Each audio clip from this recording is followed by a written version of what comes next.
안녕하세요. 오늘은 제가 대학원에서 함께 공부하고 있는 이제 한 학기 후배 선생님을 인터뷰해보려고 합니다. 이제 이분은 강남 세브란스 6년차 간호사시고요. 중환자실에서 3년 근무한 다음에 지금은 신속 대응팀에서 일하고 계신 선생님입니다. 안녕하세요. 안녕하세요. 자기소개 부탁드립니다. 저는 6년차 간호사고 그 3년 동안 중환자실에서 근무하고 지금은 1년째 신속대응팀에서 근무하고 있는 간호사입니다. 신속 대응팀 선생님은 저는 처음 뵌 것 같아요. 그래가지고 이제 인터뷰를 해보려고 하는데 신속 대응팀에서 구체적으로 하는 일이 뭔가요? 신속대응팀은 병동에서 이제 급성으로 상태가 악화되는 환자들을 조기에 발견하고 심정지로 진행되기 전에 적극적으로 저희가 가서 환자의 중증화를 예방하는 팀이고, 혈압 저하, 호흡곤란, 의식변화 등 심정지의 전조 증상이 보일 때 신속하게 대응해서 적절한 처치를 제공하는 팀입니다. 또한 병동간호사 선생님들 대상으로 응급 상황에 대한 교육도 하고 병원 전체 환자 안전을 높이는 데 기여하고 있습니다. 병동 간호사 선생님 대상으로 응급상 신기하다. 그럼 뭐 월에 몇 번씩 이렇게 하는 게 있어요? 그런 건 아니고 지금은 저희가 그 QI 활동으로 해가지고 뭐 기관사건 준비해서 빠르게 기관사건 하는 법 이런 거 시뮬레이션 교육도 하고, 그 위에 차지 선생님들은 이제 신규 대상으로 신속대응팀이 어떤 걸 하고 병동 급성 환자 이제 조기 발견 이런 거, 조기 인지하는 법 이런 거 교육도 하고 그러고 있어요. 그럼 시뮬레이션을 직접 돌리는 거예요? 시뮬레이션 센터에서? 저희는 시뮬레이션 센터 없어가지고 그냥 저희가 계획하고 병동에서 그냥 연습해보고 이런 식으로. 오, 좋다. 그렇구나. 그러면 이제 신속 대응팀에서 일하면서 제일 인상 깊었던 일이 무언가요? 중환자실에서 근무할 때는 환자들이 침상에서 치료만 받고 이제 병동으로 옮겨지는 모습만 봤었는데 신속대응팀으로 근무하니까 중환자실 치료 마치고 환자가 이제 병동에서 올라오고 그다음에 이제 퇴원까지 하는 전 과정을 보게 되니까 그 과정이 좀 보람을 느꼈었던 게 있고, 케이스로는 병동 화장실에서 이제 심정지가 발생해가지고 그 좁은 공간에서 기마자세로 심폐소생술을 한 적이 있어가지고 그 경험이 너무 제가 CPR 했던 것 중에 제일 대박이다. 인상 깊었던 그 케이스예요. 그러면 여기서 일하면서 그 CPR 엄청 하겠네요? 그쵸. 대박이다. 그분 어떻게 됐어요, 그래서? 살았어요? 다행이다. 그래서 그 중환자실 갔겠네요, 그분은? 그쵸. 인투베이션 하고 그러면 이제 근무 시간이랑 교대는 어떻게 되는 거예요? 원래는 저희 팀이 작년부터 24시간을 했었고 그래서 작년 전에는 월, 화, 수, 목, 금은 아침 8시부터 5시까지 하고 토요일은 아침 8시부터 오후 1시까지 하다가 작년 6월부터 24시간으로 하게 돼서 3교대. 그럼 딱 선생님 딱 들어갔을 때부터 3교대로 했네요? 인원을 늘리면서 3교대로 해버렸어요. 그렇구나. 그러면 이제 신속 대응팀에 들어가기 위한 경력은 어떻게 돼요? 보통 중환자실이나 응급실에서 3년 이상 경력을 갖춘 간호사가 지원을 하고 있고, 여기에 이제 중환자 전문 간호사 대학원 과정 이수하면은 오히려 더 도움이 될 수 있어요. 그러면 지금 여기에 그러면 응급실 경력 선생님들도 많아요? 한 분 계시고 NSICU 선생님 한 분 계시고 이제 나머지 8명은 다 중환자실. 거의 중환자실 선생님들이 가는구나. 그럼 몇 명이서 근무하나요? 지금 저희는 총 10명으로 구성되어 있고 듀티당 2명씩 일을 하고 있어요. 그럼 오픈 받는 게 조금 힘들긴 하겠다, 진짜. 그러니까. 그래서. 그러면 이제 신속 대응팀에서 일하면서 정말 이건 중요한 간호사의 역량, 이건 꼭 가져야 된다, 이런 거가 있을까요? 신속대응팀은 교수님부터 보호자까지 이제 병원에, 심지어는 이제 원무팀까지 원무팀 선생님들하고 같이 얘기하는 그런 팀이다 보니까 아무래도 의사소통이 핵심 역량이라고 느껴지고, 또 이제 병동간호사 선생님들이랑 계속 이렇게 얘기해야 되고, 지금은 이제 의정사태여가지고 의사들이 없다 보니까 병동간호사 선생님이 거의 저희한테 노티하는 식으로 많이 물어보고, 그럴 때는 저희가 이제 레코멘드처럼 이런 거 했으면 좋겠다 이렇게 얘기해야 되는데, 그럴 때도 조금 이제 간호사진 기분 안 나쁘게 선생님 이렇게 하는 편이 좋은 방향일 것 같다 이런 식으로 얘기해야 되니까 아무래도 빠른 판단력 플러스 의사소통이 중요한 것 같아요. 근데 병동 간호사들이 그 신속 대응팀에 전화해가지고 그렇게 물어보기도 해요? 네, 거의 저도 많이 없을 줄 알았는데 보통은 의사한테 할 것 같잖아요. 그러니까. 근데 이제 의사들한테 연락하기 싫고 노티하는 게 싫으니까 저희한테도 많이 연락을 해요. 그럼 뭘 물어봐요, 뭐 보통? 세츄레이션 떨어진다, 뭐 석션 했는데도 세츄레이션이 리커버리가 안 된다, 와서 봐달라 하면 이제 저희 가서 봐주고. 보통 의사한테 노티 할 그쵸. 거를 이제 여기다가 먼저 이제 저희 먼저 하고 그러면은 만약에 진짜 너무 저희가 봤을 때 이거는 우리 선에서 해결이 안 된다면 저희도 가볼 텐데 일단 그 당직한테 노티 먼저 해주세요. 이렇게 하고. 재밌어. 그러면 이제 병동 간호사들이랑 협업할 때 어려움이나 보람을 느끼는 순간이 있다면요? 어려움은 사실 사람과의 사람이기 때문에 그런 거는 이제 많이들 아는 그런 어려움이 많고 그치. 특히 뭐 보람을 느끼는 거는 가끔 병동 라운딩 하다 보면은 와가지고 선생님들이 있어서 든든하다, 그치. 나이트 때 좀 힘이 된다 이런 말 들으면은 진짜 보람 있다고 느껴요. 그럴 것 같아. 그러면 라운딩을 항상 도는 거예요? 일단 데이 때는 저희가 그 AI 프로그램이 있어가지고 그 점수 높거나 하면은 저희가 이제 보고 이제 근무 보고 적어주시는 것들 보면은 그러니까 뭔가 조금 안 좋은 것 같다 하면 저희가 가서 보고 이브닝 때는 중환자실 퇴실 환자는 무조건 가서 보고 나이트 때는? 나이트 때는 데이랑 비슷하게 그렇게 점수 이제 높은 사람들 위주로 보고 조금 이제 전화 오거나 콜 오거나 이런 유선 요청 되는 것도 보고. 멋있다. 그러면 이제 기억에 남는 실제 케이스나 환자가 있다면 간단하게 이야기해 주실 수 있나요?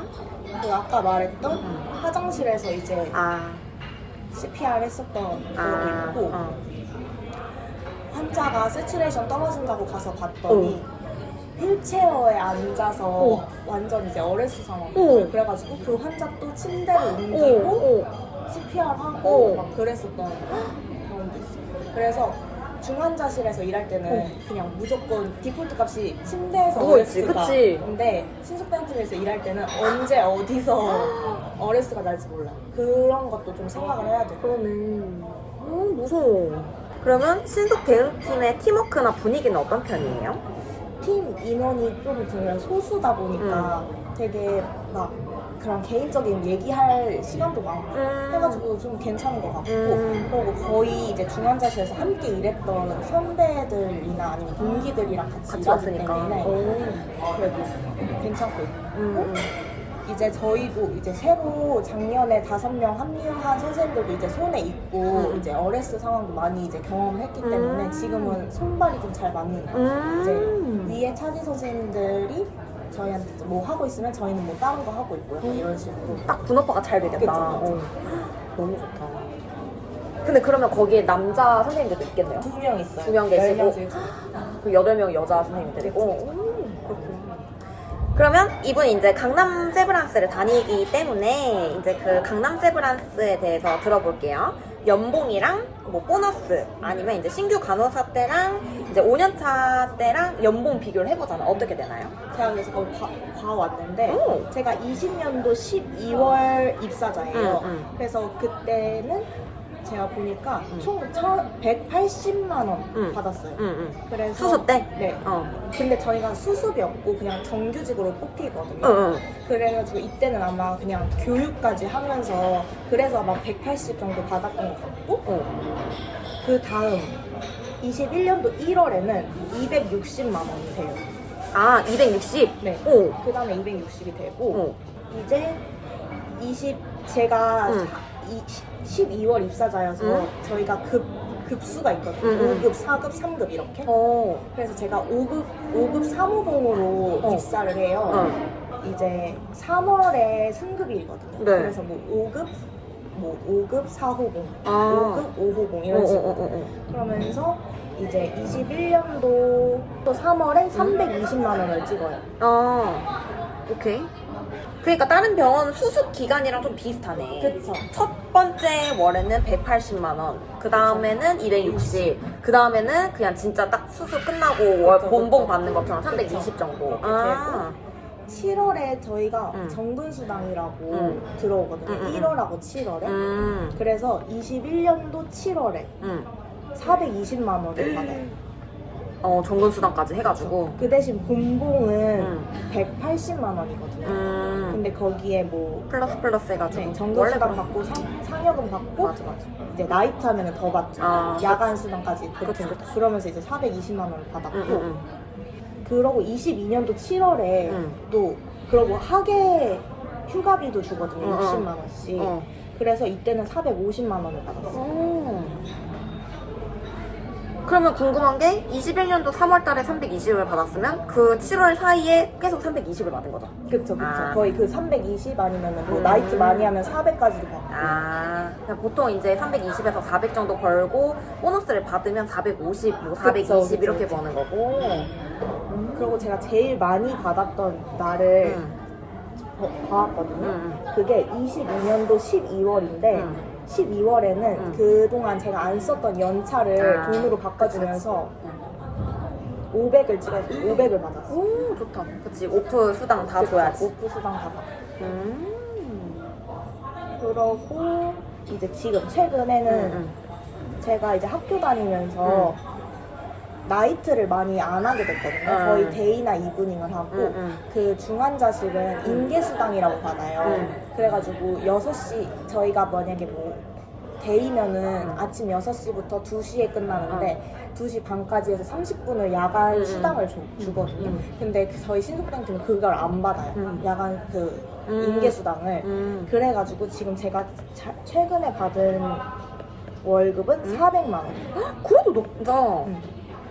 그래서 그냥 그 세전은 그런 본봉이랑 그런 수당까지 다 합해서 560만 원이거든요. 세전은 560인데 네. 새우는 400이다. 네. 그래서 뭐 많이 제가 떼긴 사학연금도 많이 떼고 교직원 공제회 그것도 제가 20만 원씩 들고 있고 뭐 이렇게 하고 해가지고 160만 원 정도 떼고 이제 400만 원. 근데 여기서 이제 연차 쌓이고 나이트도 많이 하면은 야간 수당도 붙고 해가지고 거의 한 450 정도? 많이 받을 수 있겠다. 그리고 중환자실 애들은 아마 더 받을 거예요. 인계수당도 있어가지고. 중환자실은 인계수당에다가 나이트까지 하면 진짜 많이 받는다. 그 인계수당도 10시 이후부터 야간 수당이 붙거든요. 그래서 이브닝은 오후 2시부터 10시인데 10시 30분까지는 인계수당이잖아요. 그래서 따따블이에요. 인계수당. 진짜 대박이다. 그래서 더 많이 받을 거예요. 중환자실은. 그렇다고 합니다. 그러니까 신규 간호사 연봉은 이제 4,500만 원 내외고 5년차 간호사는 보너스 그런 거 다 포함해가지고 5,500 정도라고 생각을 하면 되고 매년 오르는 거예요?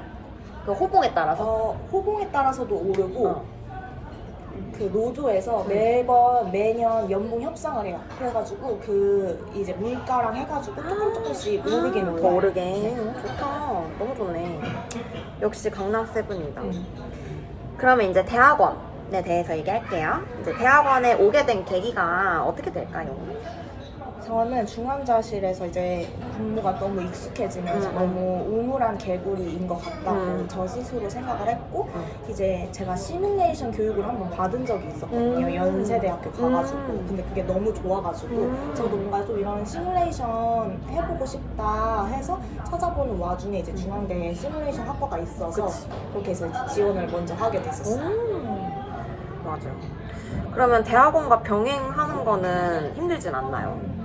아직까지는 이제 논문 쓰지는 않아가지고 좀 괜찮고 저희 병원에서 그래도 배려를 해주셔가지고 그쵸. 제가 이제 학교 오는 날은 고정 오프로 해가지고 학교에서 그래도 이제 중환자실이었으면은 이제 그쵸. 병행하는 게 힘들었을 텐데 어떻게 보면 그래도 맞아요. 신속 대응팀에서 근무를 하시니까 이제 좀 병행하는 게 그래도 덜 힘들지 않을까 싶습니다.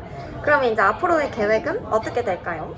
이게 실현 가능할지는 아직 모르겠지만 병원에 저희가 아직 시뮬레이션 센터가 없어가지고 시뮬레이션 센터가 생기게 된다면 이제 오픈 멤버로 참여해서 이제 시뮬레이션 교육을 설계하는 간호사로 좀 가고 싶은 생각이 있습니다. 근데 진짜 오픈 멤버로 들어가면 진짜 힘들겠다. 그렇죠. 이제 거기 이제 다 딱 되고 나중에 교육간호사로 가는 게 더 그쵸, 개꿀. 완전 개꿀이죠. 그러면 이제 쓰고 싶은 논문 방향 이런 거? 지금은 신속대응팀 간호사에 대한 연구가 진짜 없어요. 왜냐면 이게 19년도부터 정식으로 이제 시범 사업을 하다가 하니까 지금은 있는 논문은 거의 신속대응팀의 그 효과가 어느 정도였는지에 맞게 논문밖에 없어서 신속대응팀 간호사 번아웃을 주제로 한 것도 다뤄보고 싶고 아니면은 그 진짜 병동 간호사 대상으로 시뮬레이션 교육에 대한 효과? 논문도 관심이 있어서 그 두 개 중에 아마 방향을 정해서 할 것 같습니다. 둘 다 좋다. 그러면 이제 중환자실이나 신속 대응팀 이제 그런데 관심 있는 간호사 후배들한테 조언해주고 싶은 말이 있을까요? 중환자실은 제가 보니까 전문적이다라고 해서 갈 수 있는 분야는 좀 아닌 것 같아요. 그래도 희생정신도 좀 있고 완전. 진짜 전문적이면서 희생정신도 있고 그런 사람들이 좀 가야지 좀 잘 버틸 수 있고 그러면서 일하면서도 보람을 느낄 수 있어서 좀 임상에서 오래 일해야겠다라는 마음가짐을 가진 선생님들이 와가지고 조금 전문적이고 헌신적으로 그게 어렵긴 한데 그런 식으로 하는 사람들이 많았으면 좋겠어요. 간호사들이. 그래도 선생님 3년이나 한 거 보면은 그런 좀 희생 정신이 있으셨나 보네요. 그리고 저희는 중환자실이 외과, 내과가 안 나눠져 있고 심지어 그 CCU까지 같이 보기 때문에 공부를 진짜 많이 해야 되긴 해요. 너무 멋있어. 헌신적인 간호를 할 사람이 얼마나 될까? 중환자실 다녔을 때 어떻게 버텼냐면 돈을 많이 주니까. 병동은 그쵸. 병동보다 우리가 15만 원인가 더 받았거든요. 선생님들도 더 많이 받죠. 그쵸. 그러니까 그 특수 파트니까 돈 더 준다. 그것 때문에 더 다녔던 것 같아. 맞아. 그래서 이제 신속 대응팀 간호사님의 이제 그런 일과 삶에 대해 궁금하셨던 분들에게 도움이 됐으면 좋겠습니다. 더 궁금한 점은 댓글로 남겨주세요. 안녕.